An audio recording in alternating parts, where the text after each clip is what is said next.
Hello दोस्तों, all know about channel में आपका बहुत बहुत स्वागत है। और आज हम बात करेंगे मूलबंध के बारे में। तो दोस्तों, अगर आप ने अश्वनी मुद्रा और वज्रोली मुद्रा अच्छी तरीके से कर ली है तो आपके लिए मूलबंध को समझना बेहद आसान होगा और आप कुछ ही दिनों में मूलबंध लगाना शुरू कर देंगे।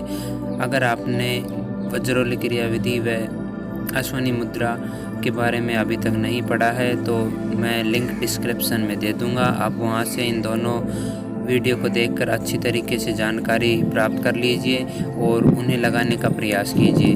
जब तक आपकी अश्वनी और वज्रोली क्रियाविधि आप नहीं लगाएंगे, आपको मूलबंध लगाने में बहुत अधिक समस्याएं उत्पन्न होंगी।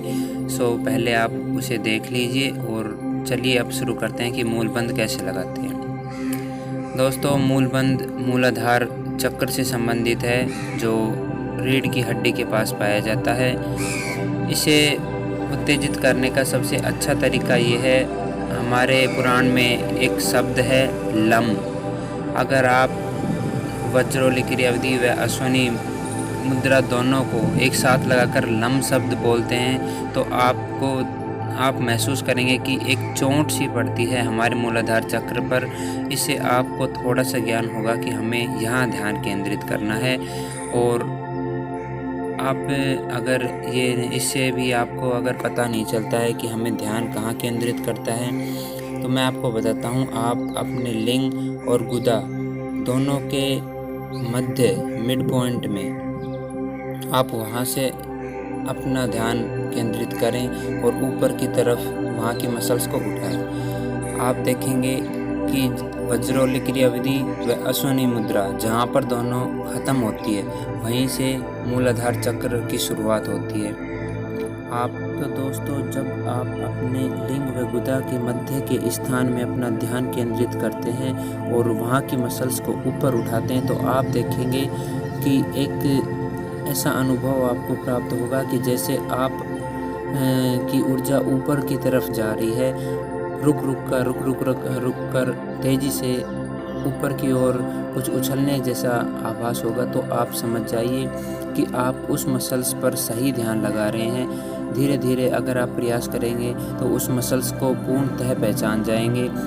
तो दोस्तों, आप जब अश्वनी मुद्रा और वज्रोली मुद्रा दोनों को करते हैं तो आपने देखा होगा कि ये दोनों मुद्राएं जहाँ पर ख़त्म होती हैं उसके आसपास का जो रीजन है हमें वहाँ पर अपना पूर्णतः ध्यान केंद्रित करना है कि हम इन दोनों मुद्राओं को जब एक साथ करते हैं तो उसे ही मूलबंध बोला जाता है।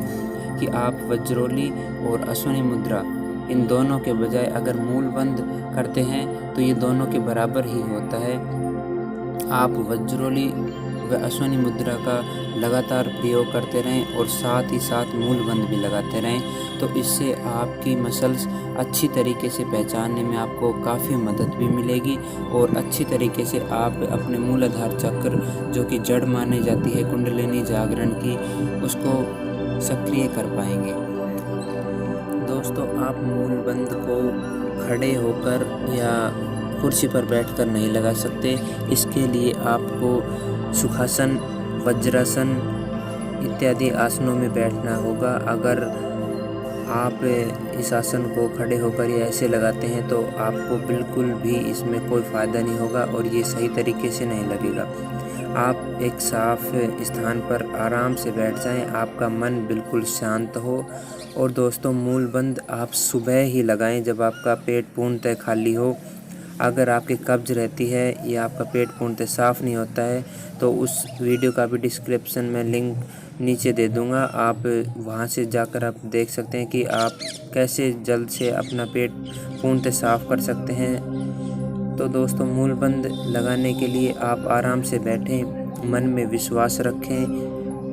और साधक बताते हैं कि मूलबंध लगाने के लिए आप जो गुदा और लिंग के मध्य का स्थान है वहाँ पर अपने एडी को अगर आप लगाएंगे तो उससे आपको इस क्रिया में जल्दी फ़ायदे मिलते हैं। लेकिन दोस्तों, मैं आपको ये कहता हूँ कि आप शुरुआत में सुखासन में या पद्मासन में बैठकर ही इस क्रियाविधि को करें। जब आपने वज्रोली व अश्वनी मुद्रा दोनों को अच्छी तरीके से कर लिया है और आप मूल बंद का सिर्फ प्रयास कर रहे हैं, तो आप एडी को न लगाएं। जब अगर आप अपने पैर की एडी लगाने से मूल बंद करना चाहते हैं, तो आप अपने बाएं पैर की एडी को गुदा व लिंग के मध्य के स्थान पर लगाएं और अपने दाएं पैर को उसके ऊपर रख लें। ध्यान रखें कि हमें ये सिद्धासन में करना है। जो हमारे टखने हैं वो एक दूसरे से स्पर्श होने चाहिए। आप जैसा कि आप चित्र में देख पा रहे हैं, आपको उसी प्रकार सिद्धासन में बैठना है और इस क्रिया को करना है।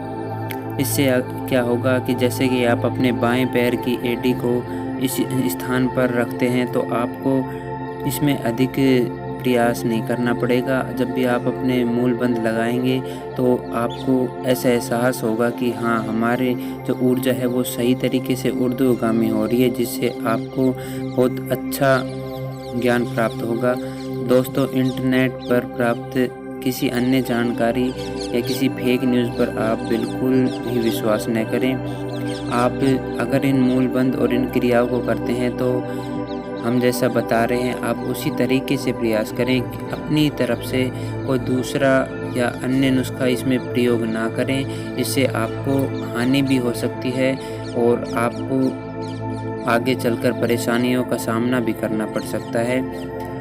इसकी सावधानियां बता रहा हूं मैं कि आप सुबह खाली पेट होना चाहिए, और अगर आप इसे सिद्धासन में करते हैं तो यह आपके लिए बहुत ही अच्छा होगा। नहीं, आप वज्रासन, सुखासन, पद्मासन किसी में भी कर सकते हैं।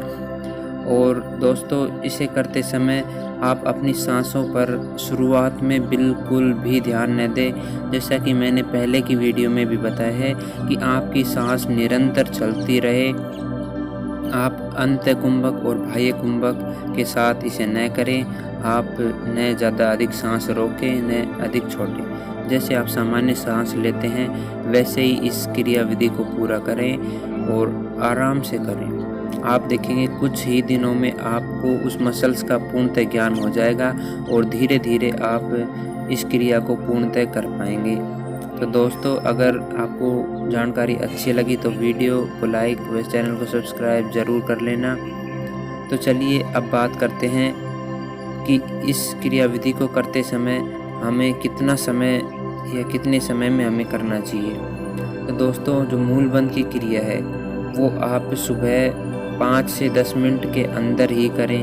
आप अपनी मसल्स पर अधिक दबाव ना दें, क्योंकि अगर आप अपनी मसल्स पर अधिक दबाव देंगे तो वो आपकी मसल्स को क्षति हो सकती है, जिससे कि आपकी समस्याएं कुछ बढ़ सकती है।